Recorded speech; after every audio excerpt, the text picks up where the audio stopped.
Hello, my dear friends. Welcome to my channel or welcome back. My name is Sarita. We interrupt your regularly scheduled broadcast to bring you a terrible Yankee candle. No, just kidding. It is true, but no, a Christmas in July candle. So this is our very last one. I did one a week or two ago, and it was a Kringle candle. If you missed it, I try to do some holiday branded candles during the month of July that did not make sense during the regular holiday season. So every year or so, at least one of the major candle companies will release a holiday fragrance that nobody thinks should have been released in the holiday season.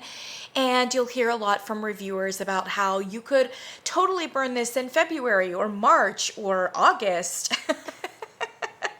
But then usually we don't go back and actually, during those respective seasons, revisit those candles, talk about them, encourage viewers to bring them back out and burn that random holiday candle that nobody was going to actually burn in November or December. So those I figured would be great candles to bring out during quote unquote Christmas in July, which is kind of an American thing. And I think it really just has to do with jumble sales like originally, and who knows what it is now. So I did do Frosty Branches from Kringle a couple weeks ago. It was a sprucey candle, but it was primarily a green vine, almost fruity kind of candle. And then as I burned it, I realized that it was really more of a perfume conceptual with all of those things included.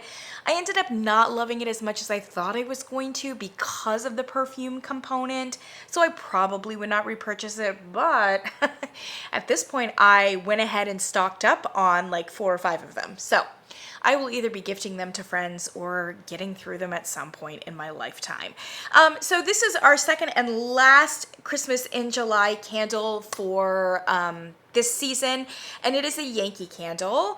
And the candle in question is Movie Night Cocoa. So it was really this beautiful light baby pink color, weirdly, because nothing says Movie Night Cocoa like a baby pink color, but it should be mentioned in all fairness that Yankee Candle does an amazing job with their colored waxes. They always have for a very long time and have no reason to be uber literal with any of their particular offerings.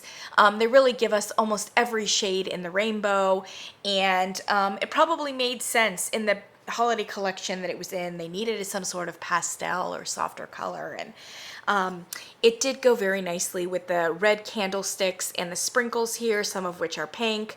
Some of the marshmallows are pink, and so I think that as an aesthetic, it looked really nice, even if it didn't match up particularly well with the concept.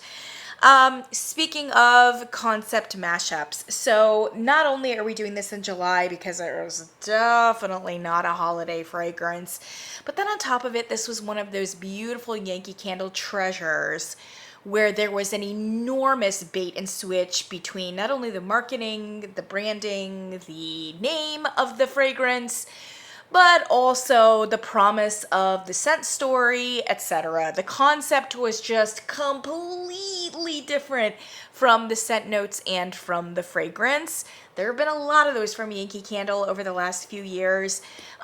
Once or twice, it's kind of interesting and amusing. More times than that, it makes us think that there is chaos in the home office, that they are incompetent, that the right hand does not know what the left hand is doing. We are definitely into that particular assumption category now at this point. That being said, I bought the candle at an outlet a few months ago because I loved the fragrance, and I just kind of shook my head like an Etch-a-Sketch to forget the marketing, the branding, the concept, the name, etc. And frankly, that is what you have to do to appreciate this fragrance. It was panned for all the right reasons because it just has nothing to do with a gourmand or with a chocolate or anything remotely cold weather. I mean, just throw it out the window. I mean, if you saw a candle like this, wouldn't you assume that it's going to be a chocolate forward fragrance, that it's going to be a gourmand, that it's going to smell like marshmallows and candy, etc., etc., etc.? Wrong. Incorrect. You would be incorrect, says the Yankee Candle. Hold the phone. We're going to give you a spring floral. Because why not? We're Yankee Candle. I've said this before.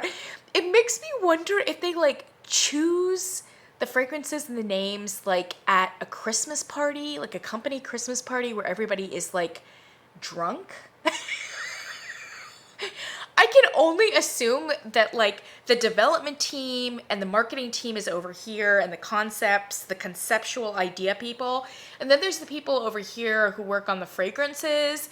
And then one holiday party, they all get together and somebody's got like a bingo, like raffle kind of ball and slips of paper kind of situation up at the front with a microphone, just pulling out random fragrances, you know? Fragrance 1273B is going to be, hold please, look in the other hat, the other bowl, it's gonna be movie night cocoa, friends. And everybody's like, yay! And then like Joyce in the back, who is 3 sheets to the wind, is like, it's a spring floral! And just nobody cares. Nobody cares. God bless. I mean, I would love to be at that holiday party, but at the same time, like, why? You know, and then the consumer is just left thinking, what is going on? This candle doesn't even have chocolate in it. It's not even a gourmand. We are not even remotely in the ballpark that we should be in. We're not even close to the area where the ballpark is. All right, God bless. The scent story on this really, on this pièce de résistance is a holiday movie night becomes a new tradition with an over-the-top hot cocoa bar offering all the tempting offerings.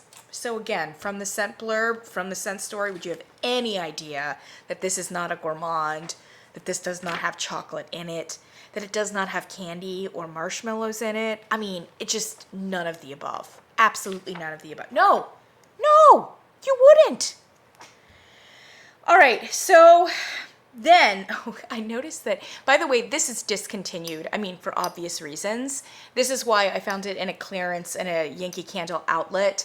So it is on the Yankee Candle website, but it just says sold out. I noticed that on the Yankee Candle website, they've taken the scent notes away. And in place of the scent notes, they put this. This is what the scent notes apparently smell like, taste like, smell like. Vanilla, praline, and holiday traditions. This candle smells like holiday traditions. Just full stop. Let's have a second there, okay? And vanilla and praline. And I'm very happy to tell you that there is actually vanilla and praline listed in these scent notes. They are, in fact, the only 2 scent notes here that make sense. The only 2. With the caveat being that vanilla is listed here in the mid notes, but it's not vanilla. It's vanilla blossom. So even the vanilla note listed here is actually a floral. Yeah. Well, that smells about right. That smells about right. I do love this fragrance.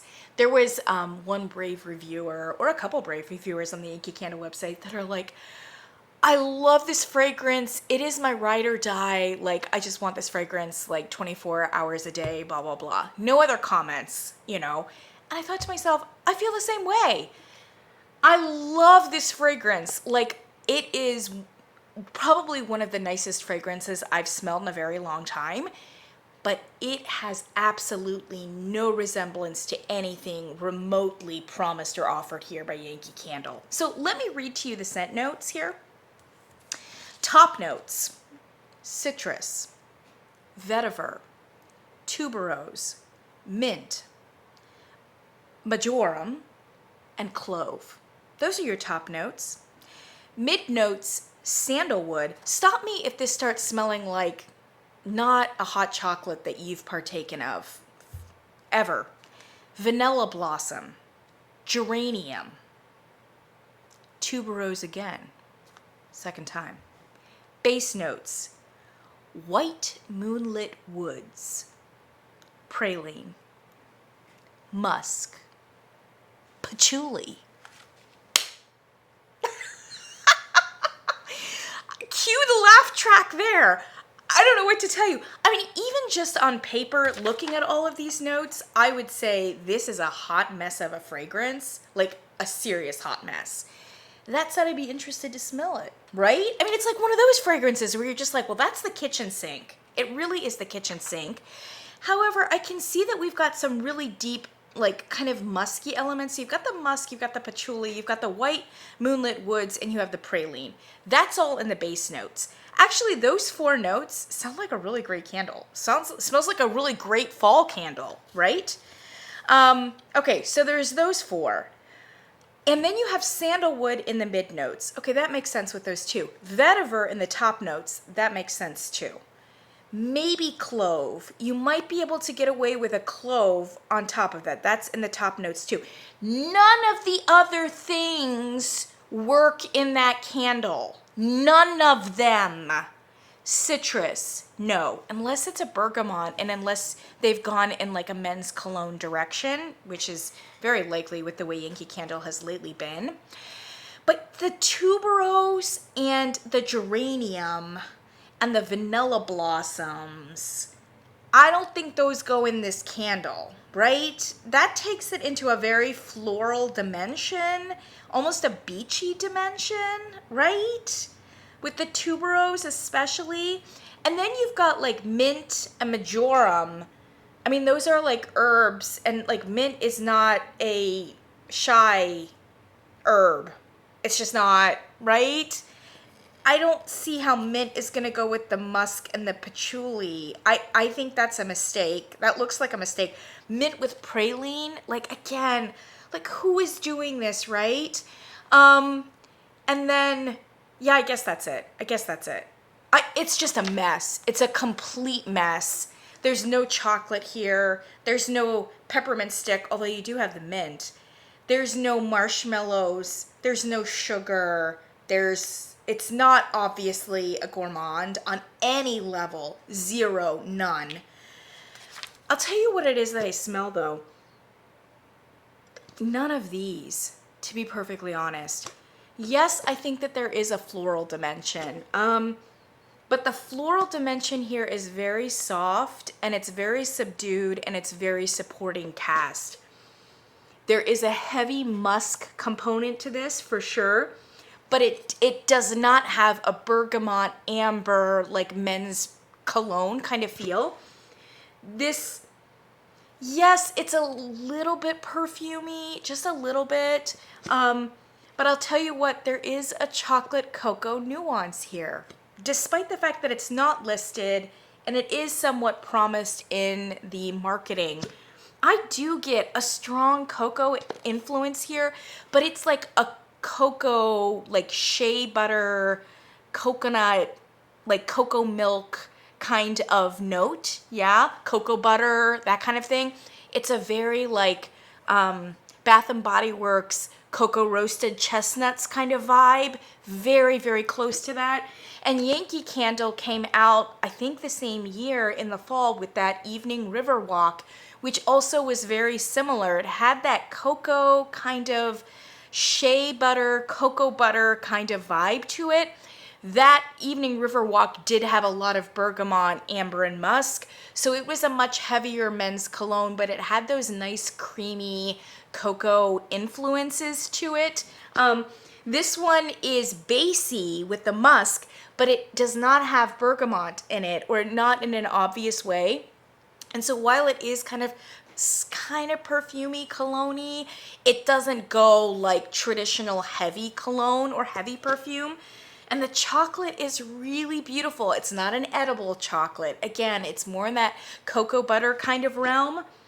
And then the soft floral makes it like feminine as opposed to like heavy, spicy masculine. It might have some clove in it as well, but it's very soft and it's underneath the floral. So it's kind of the spice that you would almost associate with like a heavy white floral, like a jasmine or a magnolia or something. You know, like when it gets kind of black peppery, when it's like that, it's that kind of a spice. Again, not necessarily a gourmand spice and not necessarily like a cold weather, obviously masculine kind of spice. It's fresh, it's sweet, it's kind of like sultry and sexy with the musk and the chocolate. It's a beautifully balanced kind of conceptual, and frankly, I don't know what the concept is, but I am here for it. It is a lovely, lovely fragrance. Now, that being said, this is coming from me, and I loved Bath & Body Works' Cocoa Roasted Chestnuts. That was another one that was kind of mismarketed. It was marketed as a gourmand fragrance, and it kind of wasn't. No, actually, it wasn't kind of. It absolutely wasn't. Again, it had a strong, like, cocoa kind of component to it.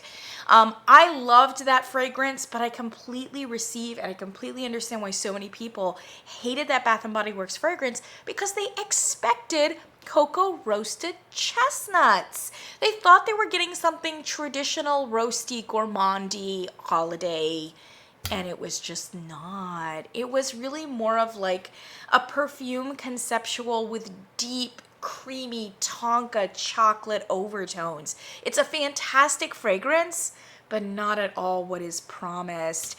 And it makes me sad because both of these fragrances are fantastic and with the right marketing. Oh my gosh, they should be knockouts. They should be best new candles. What are they doing with this?